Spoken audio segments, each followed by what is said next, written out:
उत्पत्ति का ग्रंथ 27वां अध्याय। इसमें 46 वचन लिखे हैं। ये अध्याय में इसहाक उसके बुढ़ापे में उसका ज्येष्ठ पुत्र एसाव को आशीष देना चाहा। उसको बुलाकर उसे आशीष देने के लिए स्वादिष्ट भोजन उसके लिए तैयार करके ले आने को कहा। इस बात को घर में रिबका ने सुन ली। उसने अपने छोटे पुत्र याकूब से कहा, तेरा पिता तेरे भाई को आशीष देना चाहता है, उसके लिए स्वादिष्ट भोजन तैयार करके ले आने को कहा है। तेरा पिता उसे आशीष ना देते हुए तुझे आशीष दे, इसके लिए तो बकरियों के पास जाकर बकरियों के 2 अच्छे बच्चे लाने से मैं तुझे स्वादिष्ट के भोजन पिता के रुचि के अनुसार स्वादिष्ट भोजन बना कर दूँगी। तो उसको अपने पिता के पास ले जाना और आशीष को लेना। याकूब ने अपनी माता की बात को नहीं माना। मेरा भाई तो रोम और पुरुष है और मैं रोमहीन पुरुष हूँ। कदाचित मेरा पिता मुझे टटोलने लगे तो मैं उसकी दृष्टि में टग ठहराऊँगा और आशीष के बदले शाप ही मिलेगा, इसलिए मैं नहीं जाऊँगा कहा। तब उसकी माता रिबका बकरियों के बच्चों की कालों में से उसे लपेट दिया, उसको भेजी। याकूब पिता के पास आया। उसने उसे मांगा हुआ मांस का भोजन खाया। इसहाक ने पूछा, हे मेरे पुत्र, तू कौन है? तब उसने कहा, मैं तेरा जेठा पुत्र हूँ। क्या कारण है कि वह मांस तुझे इतनी जल्दी मिल गया कहने पर तेरा परमेश्वर ही मुझे दिलाया कहा। एक और झूठ बोला, पास आ कहा, टटोल कर देखा।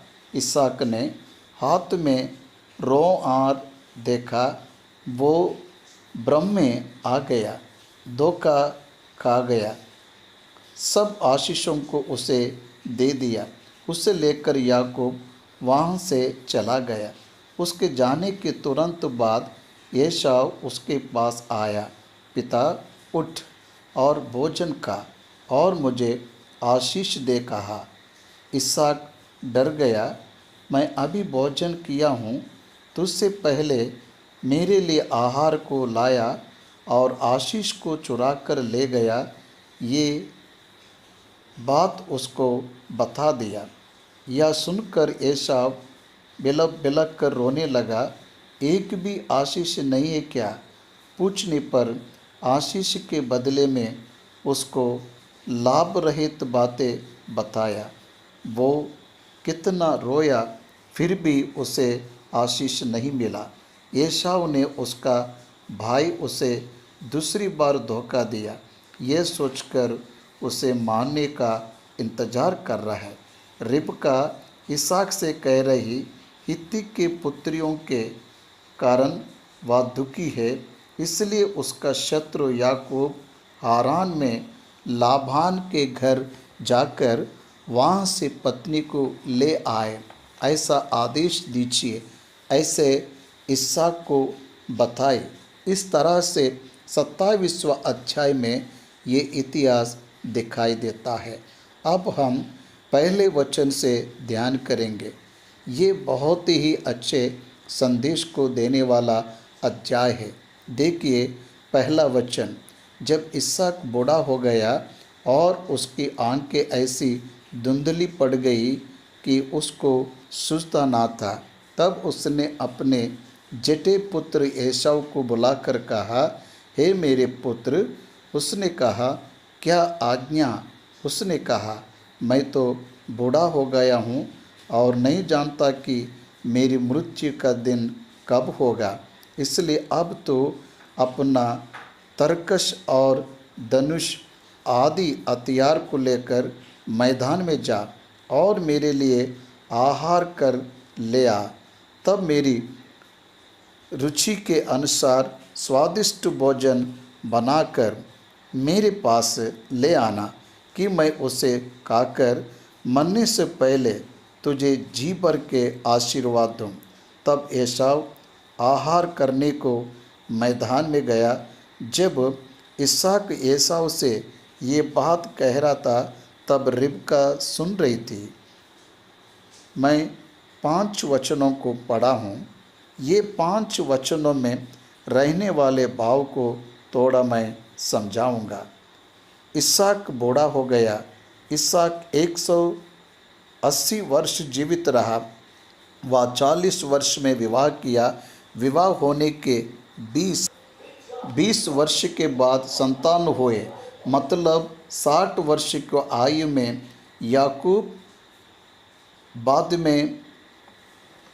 याकूब और एसाव का जन्म हुआ। उसके बाद में जब वह 100 साल का वर्ष का हो गया, तब उसका बड़ा बेटा एसाव ने कनान की लड़कियों में से विवाह किया। इसहाक की आयु जब 100 वर्ष था, तब उसका बड़ा बेटा एसाव हित्ती के 2 लड़कियों से विवाह किया। उसके बाद में ये 2 बहुएं इसहाक और रिबका को दुख ही दिए। उसके बाद इस्माइल की मृत्यु 137 वर्ष में हुआ, ऐसा लिखा है। 137 वर्ष में से 14 निकालने से इसहाक 123 वर्ष में उसका भाई इस्माइल अब्राहम और मिस्र की दासी हाजिरा का पुत्र इस्माइल पर गया। इस्माइल मर गया। तब इसहाक को 123 वर्ष थे, तो याकूब और एसाव को 63 वर्ष। देखिए, इसहाक विवाह करने के 63 ईयर्स के बाद भी याकूब ने विवाह नहीं किया। इस तरह उस संदर्भ में इसहाक की आयु 123 वर्ष गिना गया। और एक जानकारी दूंगा, सुनिए। याकूब जब मिस्र में गया, उसकी आयु 130 वर्ष थे। याकूब जब मिस्र में गया, उसकी आयु 130 वर्ष थे। वो 100 वर्ष के समय वो जब मिस्र देश में जाने से पहले यूसुफ प्रधानमंत्री होकर 9 वर्ष हुए। इसलिए याकूब को यूसुफ 91 वर्ष में जन्म हुआ, ऐसा हमें समझ आ रहा है। 30 वर्ष में यूसुफ प्रधानमंत्री बना। 9 वर्ष 7 वर्ष अकाल, 2 वर्ष समुद्री मिला, मतलब 39 ईयर्स को निकालने से याकूब के 91 वर्ष में यूसुफ का जन्म हुआ। इसलिए इस्माइल की मृत्यु के समय याकूब की आयु 63 वर्ष है। वो 91 वर्ष में याकूब ने यूसुफ को जन्म दिया। याकूब जब हारान गया, तब वह 78 वर्ष का था। उसने जब उसके पिता को धोखा दिया, तब उसकी आयु 77 to 78 वर्ष के बीच में है। बहुत ही स्पष्ट रूप से इन बातों को बाइबल हमें याद दिला रहा है। ध्यान दीजिए, इसहाक 180 वर्ष जीवित रहा। इसहाक 180 वर्ष जीवित रहा। मृत्यु को लेकर उसकी सोच आने का क्या कारण है? इसहाक का पिता अब्राहम 175 वर्ष जीवित रहा। 140 वर्ष तक भी नहीं आने वाला इसहाक मृत्यु के बारे में क्यों सोच रहा है? उसके आंखों में आया हुआ धुंधलापन ही इसका कारण हो सकता है। उसके आंखों में से उसे स्पष्ट नहीं दिखाई दे रहा है, इसलिए वह उस तरह सोच रहा होगा। इसहाक उसके बड़े बेटे से अधिक प्रेम किया। उसके छोटे बेटे से अधिक प्रेम किया। रिबका उसके छोटे बेटे से अधिक प्रेम किया। देखिए, एक ही परिवार है, माता पिता उनके बच्चों को समान रूप से प्रेम नहीं कर पाए। इसमें एक छोटा सा तरीका है। याद रखिए, एसाव ज्येष्ठ है।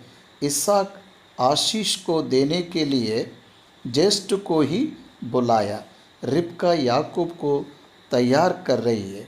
इसहाक से रिबका याकूब महान बनाएगा, ये बताए नहीं होगी। परमेश्वर ने जो बात उससे कही उसे नहीं बताई होगी। और याकूब एसाव की ज्येष्ठता को छल से लिया, यह बात इसहाक को पता नहीं होगा। वह अपने धर्म के अनुसार ज्येष्ठता का हक है, ये भावना से ज्येष्ठ है, इसलिए आशीष देने के लिए ज्येष्ठ को बुलाया। लेकिन तभी ही उसको जन्म से मिला हुआ ज्येष्ठ अधिकार को याकूब को बाकले सब्जी के लिए बेच दिया। यीशु मसीह की वंशावली को जब आप देखते हो तो दाऊद से दिखाई देता है। दाऊद याकूब के पुत्र यहूदा से आया हुआ दिखाई देता है।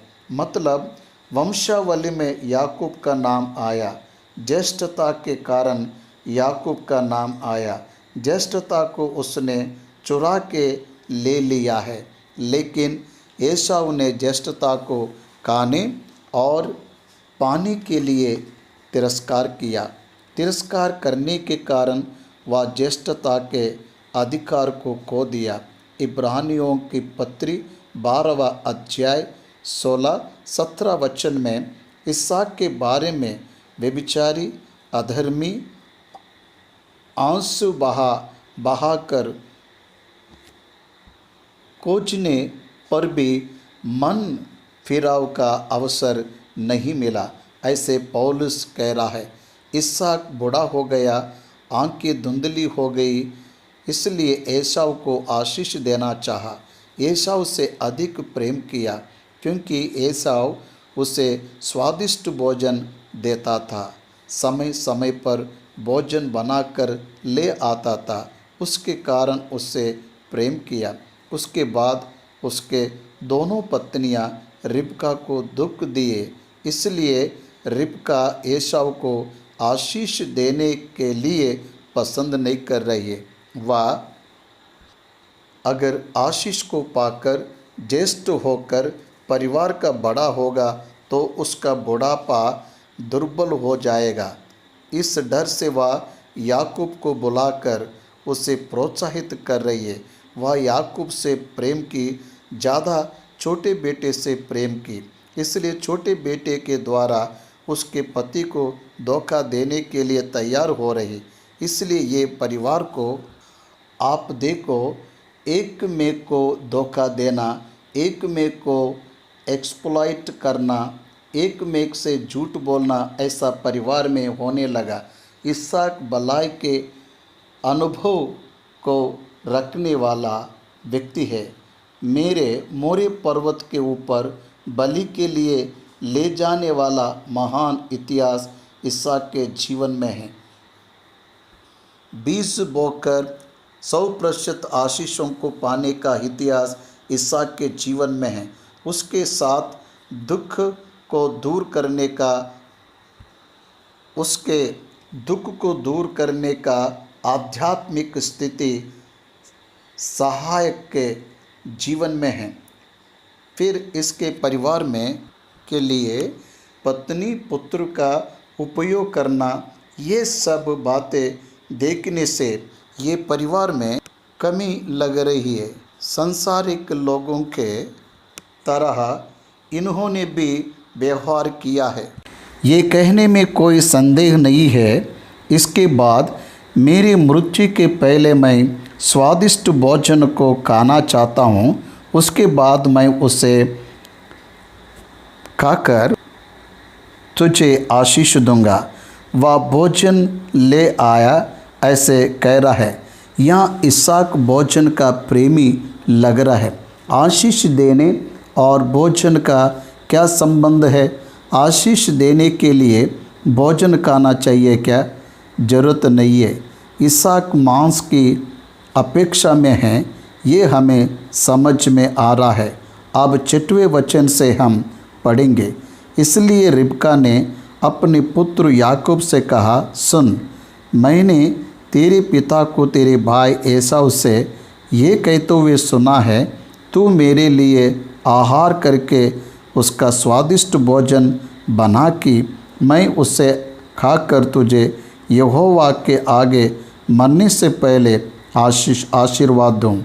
इसलिए अब हे मेरे पुत्र, मेरी सुन और ये आज्ञा मान।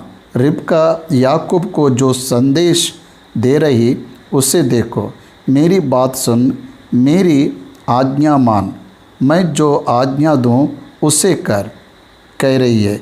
परमेश्वर से भी ज़्यादा किसी की बात नहीं सुनना चाहिए, ये सत्य वचन हमें बताता है।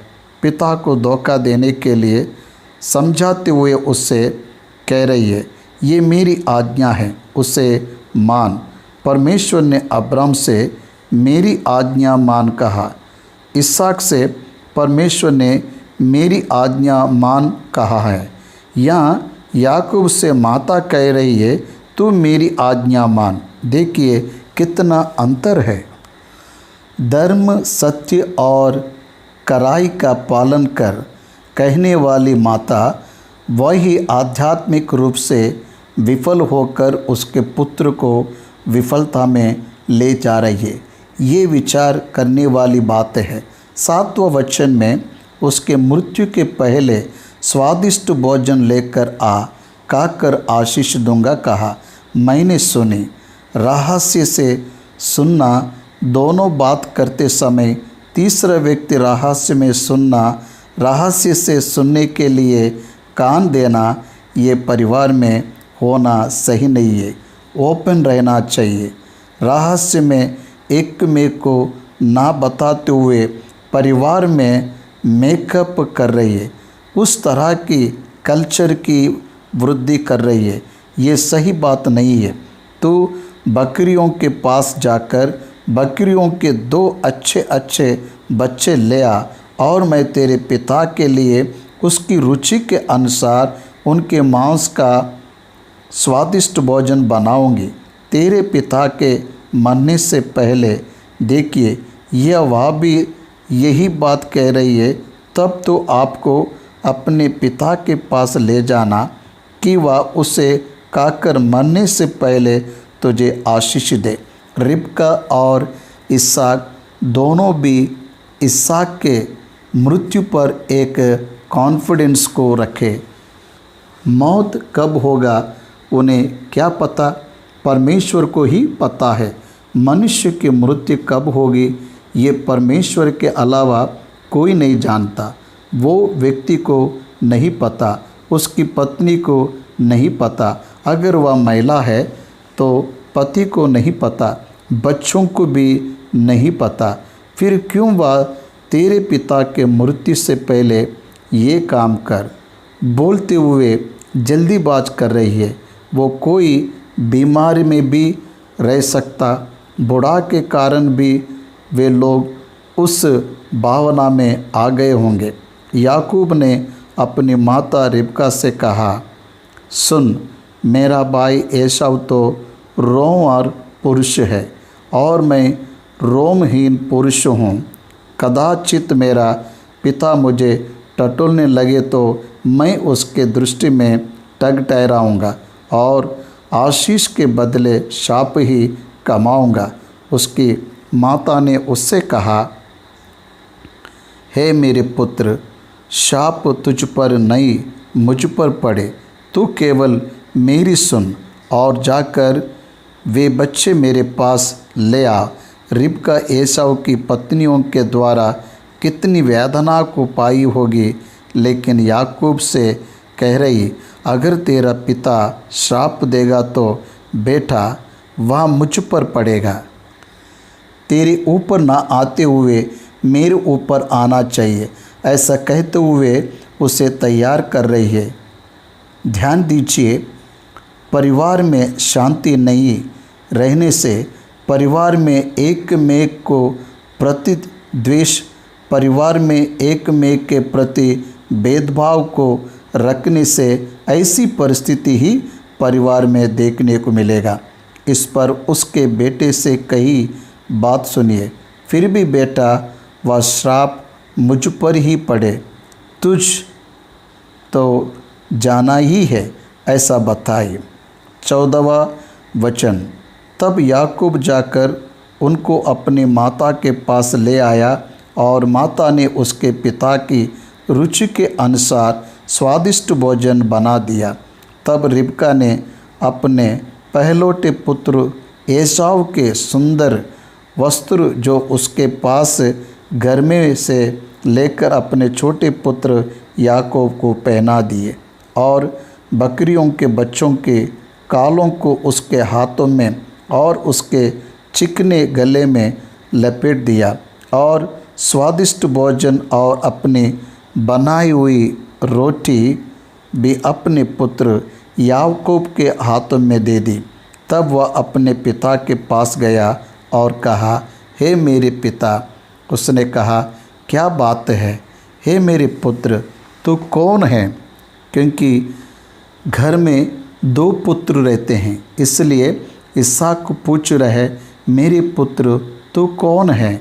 याकूब ने अपने पिता से कहा, मैं तेरा जठा पुत्र एसाव हूँ।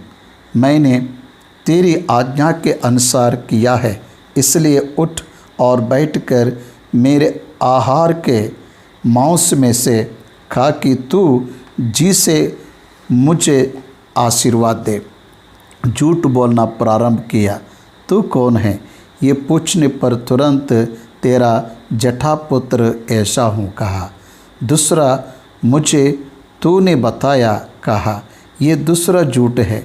बाद में कह रहा है, तू उठ और बैठकर मेरे आहार के मांस में से खाकर। ध्यान दीजिए, झूठ पे झूठ डबल लय बोल रहे हैं। इसहाक को संदेह हुआ, इतने जल्दी कैसे आया? आहार करने जाने वाला इतनी जल्दी नहीं आता, इतने जल्दी कैसा लाया? पूछ रहा है। 20वें वचन में इसहाक ने अपने पुत्र से कहा, हे मेरे पुत्र, क्या कारण है कि वह तुझे इतनी जल्दी मिल गया? How is it that you have found it so quickly? My son, इतनी जल्दी कैसे मिला? पूछने पर और एक झूठ, तीसरी झूठ याकूब बोल रहे हैं।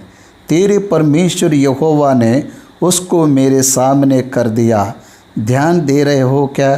ह्यूमन वीकनेस के साथ याकूब खेल रहे। इसहाक परमेश्वर का नाम बताने से ब्लाइंडली विश्वास कर लेता। उसका विश्वास वैसा है। शैतान भी विश्वासी को गुमराह करने के लिए वचन को ही लेता है, वचन को गलत रूप से दिखाने की कोशिश करता। यही बड़ी संकट शैतान के साथ रहता है। इसलिए वचन से ही यीशु मसीह ने जवाब दिया, क्योंकि शैतान वचन के द्वारा ही परीक्षा में डालता है। यहाँ पर भी याकूब वचन के द्वारा ही जवाब दे रहा है। तेरे परमेश्वर ने उसके मेरे सामने कर दिया। देखिए, ईजी टू बिलीव। उस दिन इसहाक ने सरल रूप से विश्वास किया, क्योंकि उसने परमेश्वर का नाम लिया। आज भी बहुत से लोग परमेश्वर के नाम से धोखा देते हैं। आशीष परमेश्वर के बरसाए जाएंगे, वह आशीष उनके द्वारा ही बरसेगा, ऐसा बताकर उनका पेट भरने वाले आजकल बहुत से लोग हैं। याकूब जब तेरा परमेश्वर यहोवा मेरे सामने लाया कहा, तब इसहाक सावधानी से निकट आ कहा। फिर इसहाक ने याकूब से कहा, हे मेरे पुत्र, निकट आ, मैं तुझे टटोल कर जानूं कि तू सचमुच मेरा पुत्र एसाव है कि नहीं। इतना बुद्धिमान है। उसने अपनी माता से पहले ही कहा, पिता को आंखें नहीं दिखते, इसलिए वह टटोल कर देखेगा। ये उनकी आदत है। टटोल कर देखने से मेरा सच बाहर आएगा। पहले ही कहा। उसके अनुकूल रिबका ने उसे तैयार करके बेची। एसाव सोचकर याकूब को आशीर्वाद इसहाक दे रहा है। याकूब को आशीर्वाद इसहाक दे रहा है। निकट आ कहा।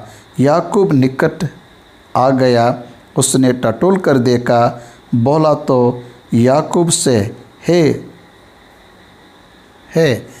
पर हाथ तो एसाव ही के से जान पड़े। तब इसहाक ने कहा, बोल तो याकूब के से, आवाज़ तो याकूब के से हैं, पर हाथ तो एसाव के से जैसा जान पड़ते हैं।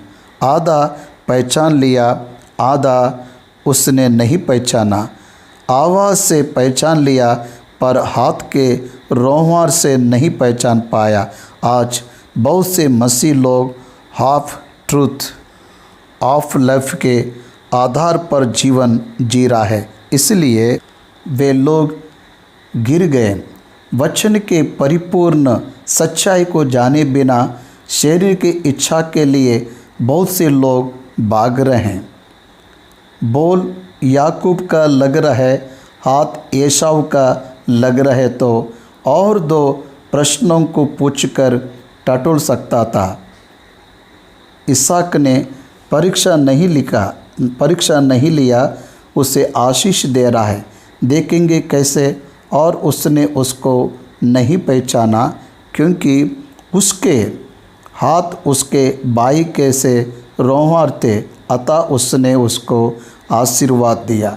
बोल को पहचान लिया, ऊपर के वेश को देखकर वह नहीं पहचाना पाया।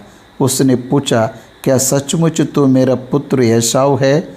याकूब ने कहा, हाँ मैं ही हूँ। यहाँ एक और झूठ बोल रहा है, मैं एसाव हो बोल रहा है। तब उसने कहा, भोजन को मेरे निकट ले आ कि मैं अपने पुत्र के आहार के मांस में से खाकर तुझे जी से आशीर्वाद दूँ। तब वह उसको उसके निकट ले आया और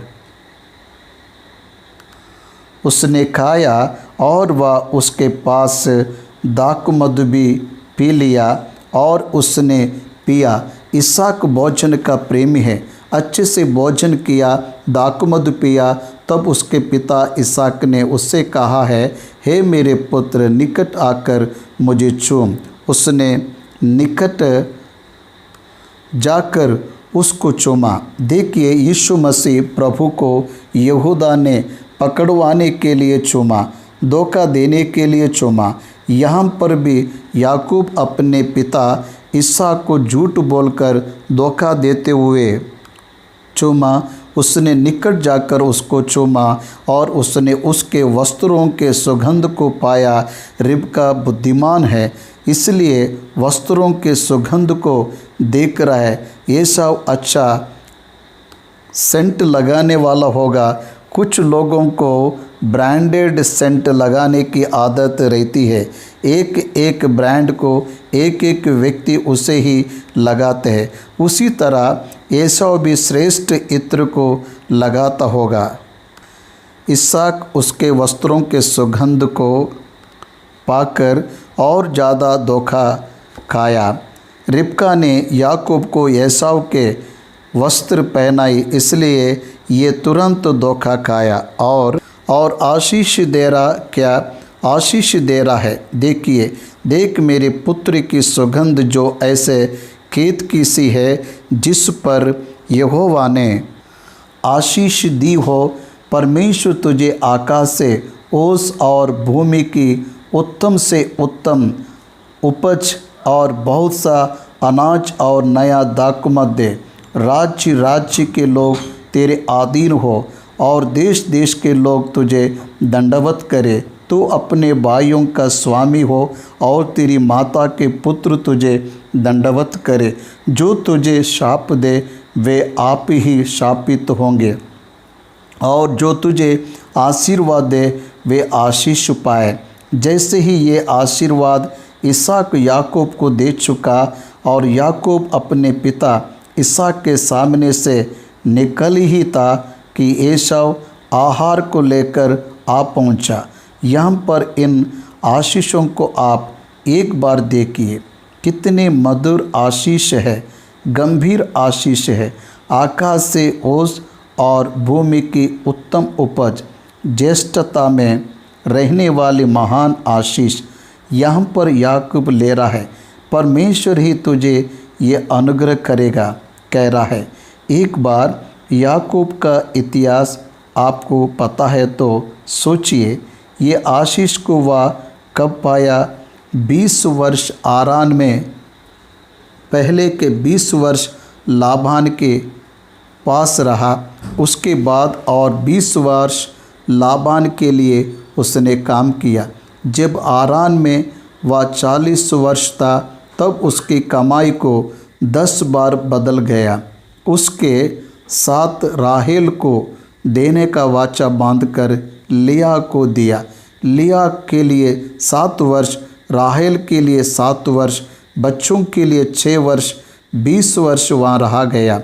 लाबान के घर में 20 वर्ष और बाहर 20 वर्ष, लगभग 40 वर्ष जब हारान में वहाँ रहा, तब ये कोई भी आशीष उसके पास नहीं आए।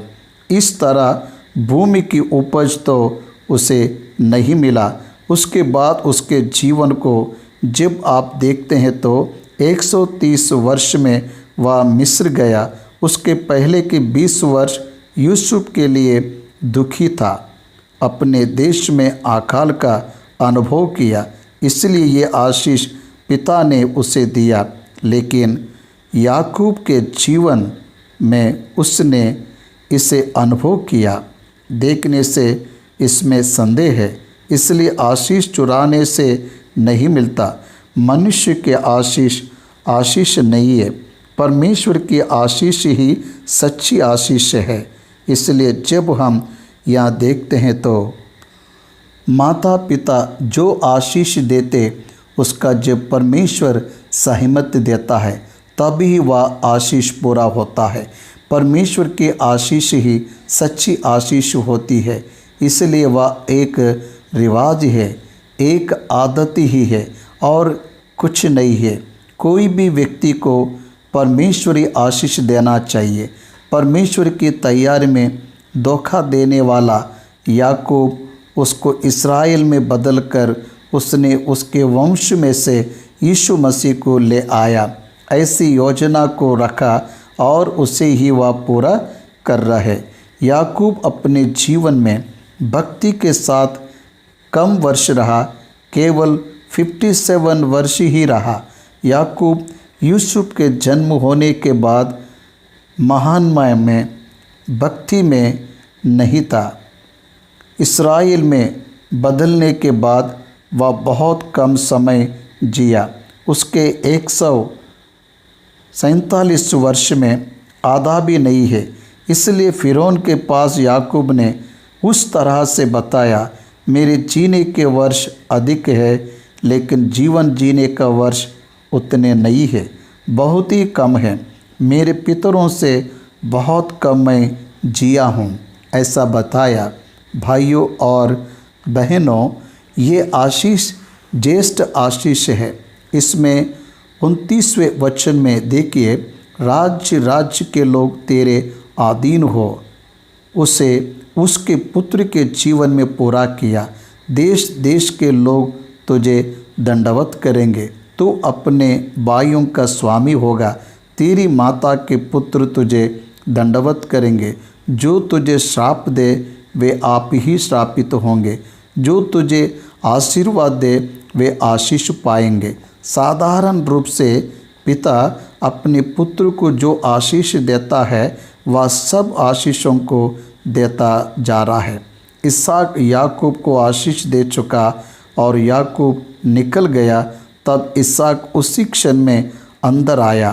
तब वह भी स्वादिष्ट भोजन बनाकर अपने पिता के पास ले आया और उससे कहा, हे मेरे पिता, उठकर अपने पुत्र के आहार का मांस खा, ताकि मुझे जी से आशीर्वाद दे। उसके पिता इसहाक ने पूछा, तू कौन है? उसने कहा, मैं तेरा जटा पुत्र एसाव हूँ। देखिए, याकूब के जाने के बाद एसाव स्वादिष्ट भोजन को लेकर इसहाक के पास आया है। मेरे पिता, हे मेरे पिता, उठकर अपने पुत्र को आशीष दे कहने पर तू कौन है? पूछने पर एसाव ने कहा, मैं तेरा जटा पुत्र एसाव हूँ। तब इसहाक ने तर तर काँपते हुए कहा, फिर वह कौन था जो आहार करके मेरे पास ले आया था और मैंने तेरे आने से पहले सब में से कुछ कुछ सा लिया और उसको आशीर्वाद दिया। अब उसको आशीष लगी भी रहेगी। तेरे आने से पहले मुझे किसी ने भोजन दिया मुझे नहीं पता, पर मैंने आशीष दे दिया। वह आशीष है, उसमें बदलाव नहीं है। कहा 34वां वचन। अपने पिता की ये बात सुनते ही एसाव ने अत्यंत ऊंचे और दुख भरे स्वर से चिल्लाकर अपने पिता से कहा, हे मेरे पिता, मुझको भी आशीर्वाद दे। उसने कहा, तेरा भाई धोखा से आया और तेरे आशीर्वाद को लेकर चल गया। अब एसाव ने कहा, क्या उसका नाम याकूब यथार्थ नहीं रखा गया? उसने मुझे 2 बार अड़ंगा मारा, धोखा दिया। मेरा पहलौठे का अधिकार तो उसने ले ही लिया था और अब देख उसने मेरा आशीर्वाद भी ले लिया। फिर कहा, क्या तूने मेरे लिए भी कोई आशीर्वाद नहीं सोच रखा है? उस प्रश्न के बारे में एक बार सोचिए।